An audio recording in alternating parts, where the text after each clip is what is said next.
hope every one of you is going through amazing holidays or post-holiday winter time. And usually this new year time is full with new hopes and a positive mood. So I decided to dedicate this program not to something serious and dramatic like I usually do, some politics stuff. Let's avoid this today completely. Also, let's not talk about some complex psychological issues. Let's just talk about something easy, lighthearted, like life observations. So today I decided to share with you my personal experience with living in two very different worlds, in Russia and in the West. The differences that I personally noticed, you shouldn't take them very seriously, like it's the only solid truth. It's just more like sharing my personal experience, and my intention is to make it more in a humorous, lighthearted, not a serious way. So let's go. So first of all, before I start, I want to give some context that I moved to Spain. So like how many? 8 or 9 years ago already. So mostly I will be comparing things in Russia with lifestyle in Spain. But also I have to add that I had quite a big experience of talking and having friendships with people from all over the world, specifically from the West, from USA, from the whole Europe, and currently also I'm working in a multinational company with mostly people from the Western world. Some Spanish, but it's mostly from the other Western European countries, and from USA, some of them. So I think my comparison between Russia and global Western way could be quite representative. And my first amazing discovery was to find out that here in the West, women over 30 are not considered to be old bags of bones. It's just... I know that maybe sounds very harsh and very over-exaggerated, but despite, yes, there is some exaggeration, but in Russia, overall, it's even kind of meme or sayings, a lot of jokes around it, that women over 30s, it's already old women. They are like basically becoming worthless. And if you are a woman and you are more than 30 and you are single, you can consider that your success in life have failed for sure. Like, I mean, you are a failure, because who you will be able to find over the 30? Yeah, it's another thing in Russia, because your worth, if you are a girl, is attached to if you got a man beside you or not. Yeah, so all of this horrible stuff, maybe it's not up to that level, but it is there. It is implicitly put in the heads of the young girls by society, by the kind of culture, this patriarchal culture, because it's dominating culture in Russia, that yeah, you have to try to preserve your youthful look, your freshness, and to look as young as possible, because, well, if you look more than 30, poof, that's it. Like, you should just crawl your way to the cemetery, because for what else you are worse, girl, like, for nothing. And I had even friends of my age while I was living in Russia in my early 20s. I had friends, girls, who in this age already were doing cosmetological procedures to preserve their youthful looks. Some of them were doing Botox, others were doing fillers, things like crazy. Right now I'm thinking about it like, what the fuck? In your early 20s you're already doing this. But it's not because these girls are crazy, of course not. It's just because the way society puts the value in your appearance. And well, want or not, you are influenced in a lesser or bigger level about this, because yeah, this number 30 is like a kind of limit where you still can feel yourself beautiful, young, and wanted somehow, and then it's like and it was such a big difference and relief somehow to stop feeling this pressure here in the West. I really never felt that women here and girls are expected to always wear perfect makeup, to wear sexy clothes or high heels. No, absolutely not. I felt that women here are allowed to be more natural, and that was amazing. I myself am guilty still that I have this heritage of the previous culture, and that I used to put makeup even to go and throw the trash. I'm still more putting more probably attention to these aspects of my life than average Spanish girl that I know. But it's much less than I used to do before, and I cannot be more happy about that. So yeah, women more than 30 are not old. They are just women, and that is very nice. And probably a person who didn't live for a lot of time in both worlds cannot really even understand what a difference in perception it is in these both worlds. And I think it's more or less generic for the whole West, except probably USA. It still depends on the state, pressuring more women into this kind of whole glamour style. But in Western Europe, no, there is no such a pressure. Well, maybe something still, because we don't live in an absolutely equal world. It's still a bit sexist, but much less than in Russia or Ukraine or Belarus. Like, you name any post-Soviet country, it will be more or less the same. So yeah, great. I'm not old. And that is the one of the first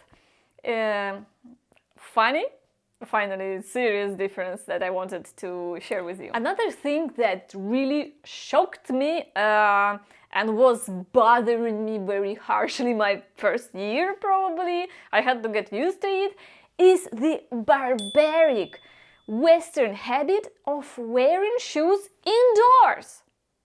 The shoes from the street, inside flats, apartments.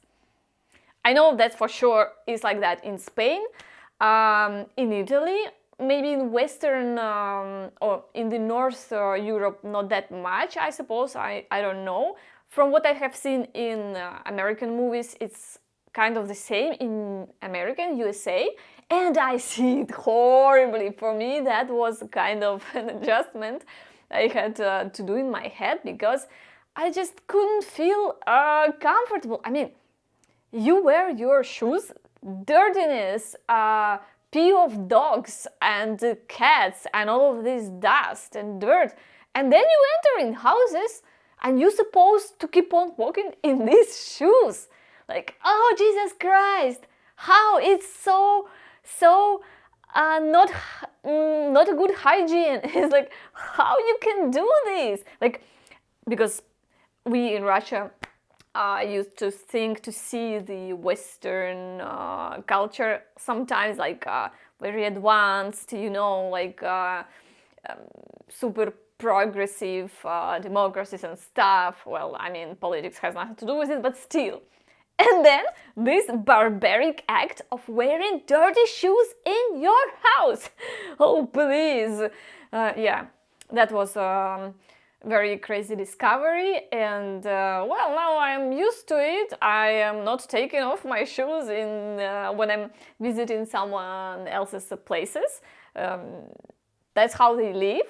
But I made the rule in my apartment that, in my apartment where I live, that guests are taking off their shoes, and we have a set of the home shoes, especially for guests, because I just cannot feel comfortable otherwise. Well, of course, I'm making some exceptions for older people and some other people with necessities, but in general, I really see it as one of these barbaric Western habits.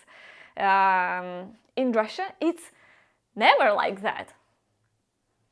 I mean, probably some people don't take them off, but it would be so messy. Also, yes, it's true, in Russia we have all 4 seasons, so winter with a lot of snow, autumn with a lot of dirt, and it would be much more horrible than wearing them in here. But still, I just don't understand. Why? Why don't you change your street shoes for something cozy and clean, the most important? Because this way you have to wash the floor in your house much more often to keep it in more or less dignity state. Maybe people just don't do it, I don't know, but I see this quite crazy still. I know not everyone is living like this. I know there are people who are like me, making this rule of changing shoes when you enter from the street, but it's absolutely the minority here. And yeah, that was very interesting difference for me. Tell me, what about how it is in your country? I would be very interested to hear that. Another negative surprise for me was that it's specifically fair for Spain and I know Italy. Probably it's not fair for other parts of Europe, and I have no idea about USA. But for Spain and Italy, I know for sure that most of the flats in winter are fucking cold. And like everyone, when I was complaining like, oh Jesus, it's so cold, I feel uncomfortable, everyone was looking at me like, what? You're from Russia and you feel cold? What the hell is that? Like, where are you coming from? From Africa? And I was like, exactly, I am from Russia. That's why I feel cold, because our apartments in winter, they are freaking hot. Maybe not all of them are freaking hot, but I've changed a lot of apartments during my life in Russia. Like, we traveled a lot with my family. Before I became adult, then I was renting different places, and it was never cold in the winter. On the contrary, the last apartment that I've been living in Russia, in St. Petersburg, it's still, I have it, it's a room in a communal flat, and in winter, without using any additional electric heaters like here, the temperature in my room was 28 fucking degrees. So if I was not opening the window, I was literally feeling super hot. So I was always wearing the kind of t-shirts and very short shorts, and I felt super comfortable this way. But yeah, I had to open window often. It's not in every building is like that, but in general it's quite warm. My building is just, it was very old, with the walls like 1 meter, so it preserved the warmness very well. Also in Russia we have this centralized heating system in most of the buildings, so winters in temperature wise are really comfortable. You're wearing t-shirts at house and it's just like that. I thought you were supposed to be dressed up like this in winter. But when I came and spent my first winter months here in Spain, in a local house, I was like, oh Jesus, what the hell, I want to cry because I'm cold. And the clothes I had was absolutely not suitable. People here wearing these super warm pajamas in the winter, and they thought it's crazy to wear the short sleeves in winter. Well, for me it was not crazy, but now yes as well. And my first few years, every winter here, I was getting sick. With temperature, cold, horrible. It didn't happen in Russia. Now, as I'm already doing more healthy things like sport and sport, not exercises, and cold plunges. I'm more used to cold, so I'm doing much better, and I'm used to it. But yeah, that was quite a shock that buildings here are cold. They are nothing to do of quality in terms of preserving the temperature as in Russia. And yeah, that was also quite an adjustment, a physical one, but I survived. Another great discovery of my life might sound quite ridiculous to you, but well, it was kind of a discovery that smiling is normal. I know that sounds strange or weird, but listen to me. How I discovered that? Basically, it was my first month, I think, of studying, or second month of studying Spanish here in the language courses. And I was walking down the street after classes, and I met one of my teachers, of Spanish teachers, like randomly, and it was for me so shocking seeing that he's looking at me and he's openly smiling to me, like giving this hello with a big smile, looking directly into my eyes. And I know it might sound like not a big deal, it's like normality, which it should be, but at that moment I just realized that why it seemed so weird to me, because in Russia I was not used to this kind of things. Like for me it was unimaginable to think that one of my ex-university teachers or professors would randomly meet me on the street and would look at me and smile so big and sincerely, because it would be weird. We're not doing these kind of things. It was as much as like "Здравствуйте." Like that's it. Like micro movement of the head, very serious face, and like this, and maybe micro smile sometimes. But it's not a very normal thing to just give you a big smile. And of course, it wasn't just one smile here that I noticed. In general, here, at least in Spain, but I think it's more or less fair in a general sense for the Western world, that smiling to people is kind of normal, kind of default, and it's really a noticeable contrast, at least was for me, from my personal experience, comparing how people are in the public spaces or when they don't know each other very well in Russia and here in the West and in Spain specifically. Because in Russia, if you are in the metro, for example, everyone is like sitting with the faces which you see it's a mix of seriousness, maybe concentration, and thoughts about the difficulties of life, which is, I mean, you can understand that indeed in Russia that life is not that easy, maybe less comfortable for most of people than in Europe, so it partially could explain the stuff. And here people are much more open, much more smiley. Even the interaction with people you don't know is like absolutely normal, and you're supposed to smile, to have not even just, it's not just about smiles, it's about having a friendly face.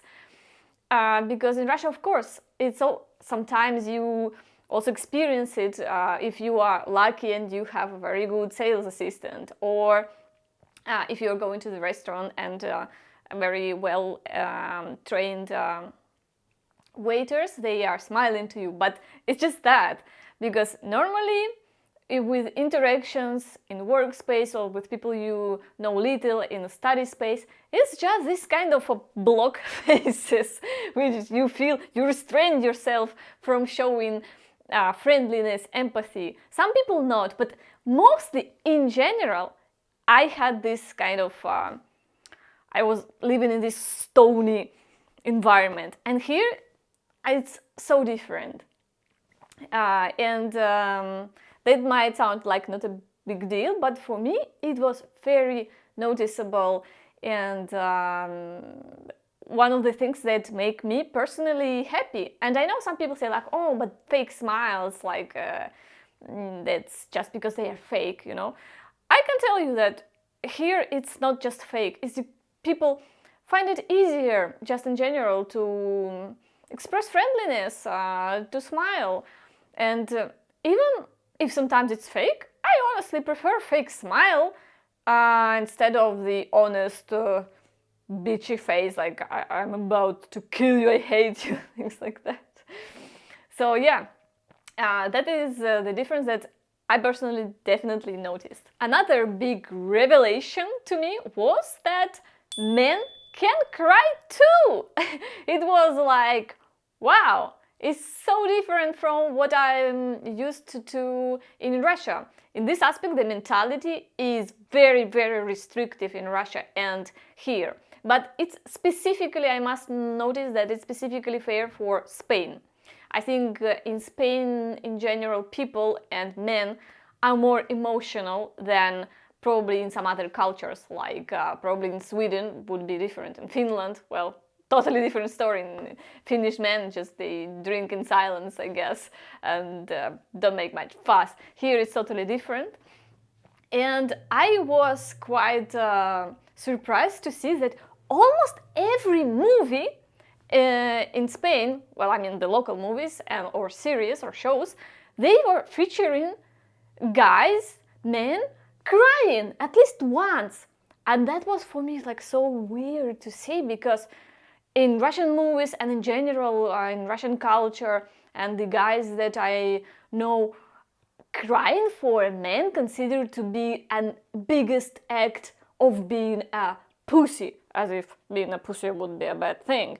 But it's like, oh, if you're crying, you are, I don't know, a whiny baby, you are not worthy, and all of this bullshit stuff. So basically, men in Russia are taught that you must be strong, and tears or showing any kind of sentimental emotions is signs of weakness. You may be allowed to cry a couple of times in your life when you are in the funerals of your parents and when you see your baby for the first time. Maybe just these 2 times, as much, and otherwise not.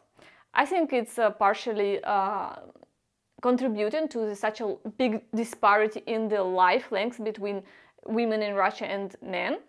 Of course, partially it's alcohol, but I think partially it's a stress that they are suppressing because they are not allowed to just be, to show signs of weakness, just be emotional, just cry, because always you have to be this hard guy who can just like be this macho alpha, a top man, and this kind of bullshit stuff. And here, guys don't have this pressure, and that is amazing. First I noticed this in movies, but then when after living here for a while, I saw guys crying for different reasons publicly, for heartbreak or whatever kind of things, and they don't feel ashamed, and that's how it should be. So they are allowed here to show their emotional side and to cry if they feel pain of whatever kind of nature, and that is just amazing, I think. Not sure about how is this in USA, by the way. I never talked with my American friends about this, but definitely in Spain I think it's contributing in general to the overall good mental health for people and guys specifically.